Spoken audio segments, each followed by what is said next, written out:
Ça fait 48 heures qu'on se caille les couilles. Horrible. On a dû se chauffer à l'appareil à raclette. Je sais pas si tu vois l'ambiance. C'était mon idée, mais n'empêche qu'on avait chaud, mais... Bref.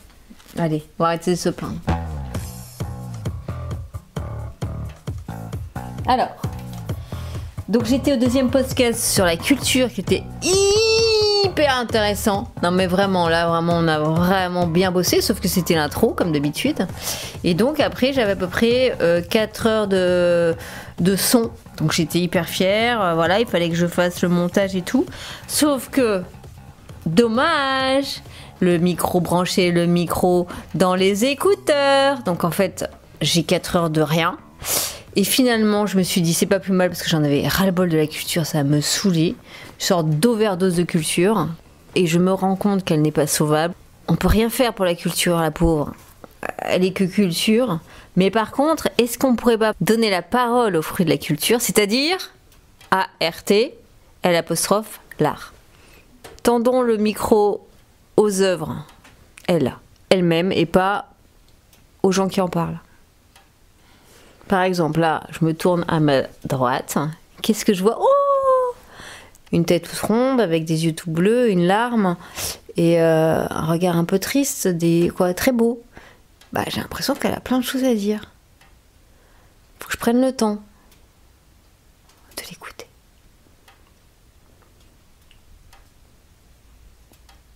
Quand tu la regardes, elle en a rien à faire, elle, de la culture.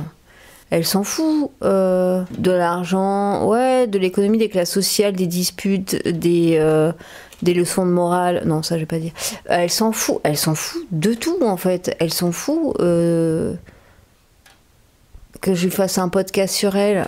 Ça lui est totalement égal en fait. Elle est juste là, elle prend la place, elle vit sa vie. Il faut vraiment dissocier la culture de l'art. Elle nous transmet des infos. Elle nous transmet des idées, elle nous transmet des choses, mais c'est pas plus que ça. Et l'art s'en fout. On peut le redire, l'art s'en fout de la culture, en fait. Voilà. Et la contre-culture, l'art s'en fout aussi de la contre-culture. C'est un autre vecteur. L'art de Basquiat n'avait rien à branler de la pauvreté de Basquiat. C'est vrai, c'est vrai. Et l'art de Van Gogh n'avait rien à branler de la non-reconnaissance de Van Gogh. Donc on revient sur l'art s'en fout. L'art de la contre-culture, l'art de la culture, l'art de la haute culture. Bon, on a compris que l'art s'en fout en fait. Il n'y a pas besoin d'en parler pendant 10 heures. Si l'art s'en fout de tout, il s'en fout de la contre-culture, l'art de la haute culture, l'art de la culture, l'art de la rue, quoi, je sais rien, mais on a compris le concept. L'art populaire s'en fout des classes populaires. L'art de la haute culture s'en fout. Tu veux pas, Maria, me faire un petit poème sur l'art? Alors, on va faire la to-do list. L'art s'en fout de la bourgeoisie. L'art s'en fout d'être récupéré ou pas. L'art s'en fout de Maria Zuri. Ok. L'art s'en fout d'être récupéré ou pas. L'art s'en fout d'être visible ou pas. L'art s'en fout d'être reconnu par la bourgeoisie ou pas. L'art s'en fout de faire partir de la haute culture. L'art s'en fout. Mais je vais lui tirer les oreilles. Oh, c'est qui l'institutrice ici? L'art s'en fout d'être populaire ou pas. L'art s'en fout de valoir des millions ou pas. L'art s'en fout demain d'être enterré dans son jardin, la toile ou pas. L'art s'en fout de tout. L'art... qu'est-ce que j'ai oublié peut-être? L'art s'en fout de refléter son époque. L'art s'en fout de durer dans le temps. L'art s'en fout de tout. Il est lui-même. Ok, transition. Ouf. Très charmant jeune homme. Ok, pas du tout. Revenons à notre art. Écoute, moi je te propose comme transition, ok, Balek, de tous ces podcasts, c'est-à-dire qu'il y en a 24, la seule chose qu'il faut retenir, c'est que l'art est insondable par la connaissance. Quand on fait un morceau de musique, je vais prendre mon instrument, du hautbois, je vais souffler, je vais avec mes mains faire les notes, et il va y avoir un morceau de musique qui va sortir. Et en fait, l'art, c'est tout sauf la partition, le souffle, le son, le morceau de musique. Tout ça, ça va faire quelque chose, mais c'est pas pour ça que c'est de l'art en fait. Ça peut être un morceau de musique ou de l'art. Ce côté de l'art qui fait juste dire qu'il n'est que lui-même peut souvent être perçu comme quelque chose d'immoral. On va me dire, mais Marie, ce que tu as fait, c'est totalement immoral. Mais en fait, est-ce que c'est une question qui peut se poser, puisque finalement, l'œuvre s'en fout.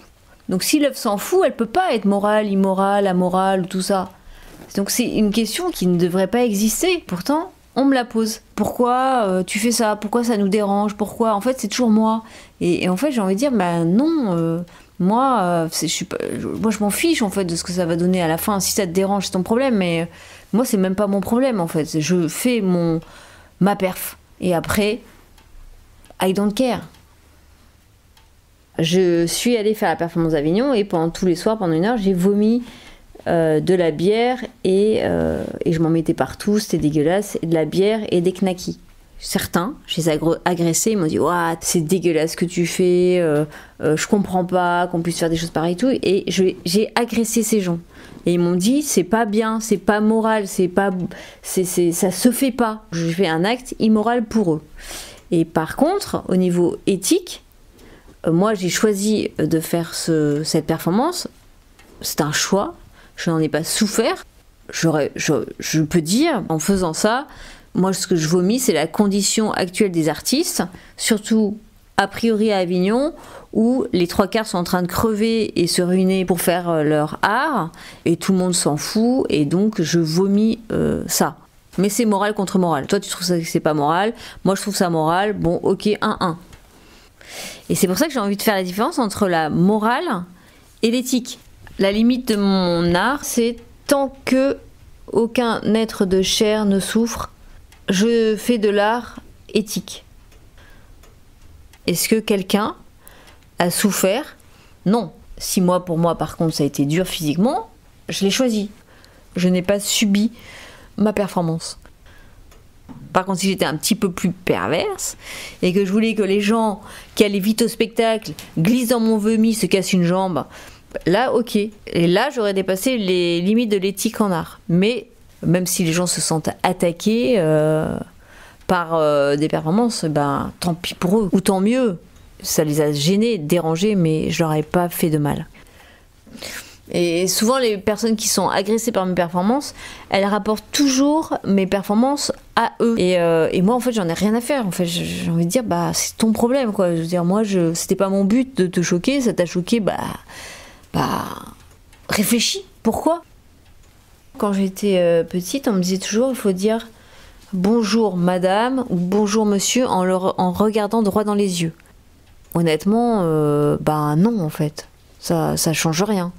Je suis pas plus mal polie ou moins mal polie, c'est juste une morale, un code de politesse, de société qu'il faut respecter pour montrer que tu as été bien élevé.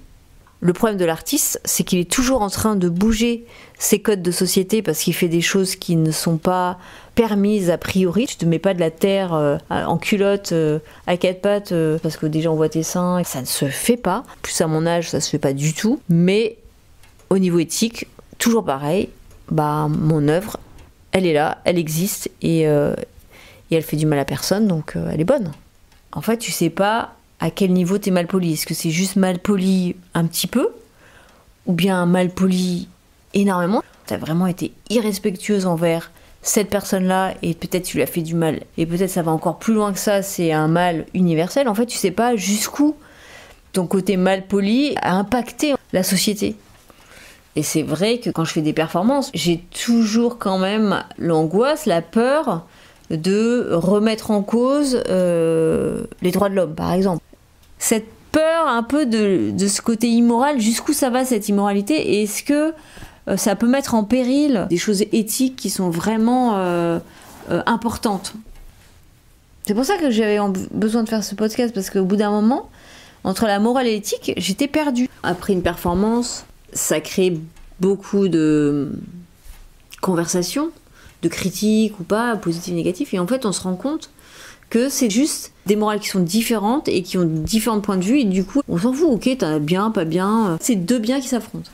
Ma dernière performance c'est Terre, et je devais coller ma poupée Barbie sur le mur, et elle est tombée, comme ça. Et en fait, au moment où elle est tombée, c'était le même jour où il y a eu l'attentat en Israël du Hamas et le début en fait de la dernière guerre. Et j'ai cherché un mur qui représentait la même chose que le mur de Charonne en France. Et donc j'ai pensé au mur de Calais. C'était loin, donc je me suis rabattue sur Paris. Et là, j'ai un copain qui m'a dit... Entre Paris et Pantin, ils ont muré un mur en 2021 parce qu'il y avait des migrants qui passaient de l'un à l'autre et qui à l'intérieur se droguaient, etc. Et je me suis dit, parfait. Et je me suis fait un costume qui représente un mort-vivant avec des vieux t-shirts, etc., cousus, plein de cicatrices. Et avant de faire cette performance, qui est dans 4 semaines, je me suis dit, je vais aller voir ce lieu. Je regarde sur internet et je vois le mur de la honte, des graphes, je me dis ouais ça peut être pas mal, je vais peut-être faire la même chose, je vais me crucifier et après je vais tomber, quoi. Bon je réfléchissais et j'y vais. Et là, horrible, des gros tas de fumier, de la merde, partout, du vomi, un truc dégueulasse, mais moi j'ai envie de vomir, je me suis dit waouh, 2021 les photos ça n'a rien à voir avec aujourd'hui, là je veux dire ils ont fait vraiment un lieu pour que plus personne ne vienne, une sorte de merde géante quoi. Et là, je me suis dit, c'est là que je vais faire ma perf. C'est ici que ça doit se passer. Je suis contente au niveau de ma morale d'aller faire cette performance. Et je pense que inversement, tu as des personnes en face qui sont contents qu'il y ait eu ce mur en disant, voilà, c'était pas safe, il y avait des drogués, il y avait des migrants, non, nous, il faut qu'on soit protégés, donc on trouve ça bien que la mairie ait fermé ce mur, a fait un faux tag et met du fumier pour montrer, non, ici, c'est pas ce que vous pensez, c'est autre chose, c'est un dépotoir ou je sais pas quoi. Ils trouvent ça bien, cette situation. Et là-dedans, ce qui va en sortir de ma performance, c'est ni l'un ni l'autre en fait, c'est autre chose. Et c'est ça qui est intéressant, c'est que l'œuvre, elle s'en fout de ses idées de bien et de bien. Elle va juste dire ce qu'elle a envie de dire. Alors ça c'est une phrase d'une bonne copine Maria qui me l'a dit, et maintenant va l'expliquer. Il est plus commode de faire son devoir que de le connaître. Ok, on arrête là, il est 33, on arrête là. 33, on reprendra. 33, on a bien avancé. Ça fait plus d'1 heure. Allez, ciao!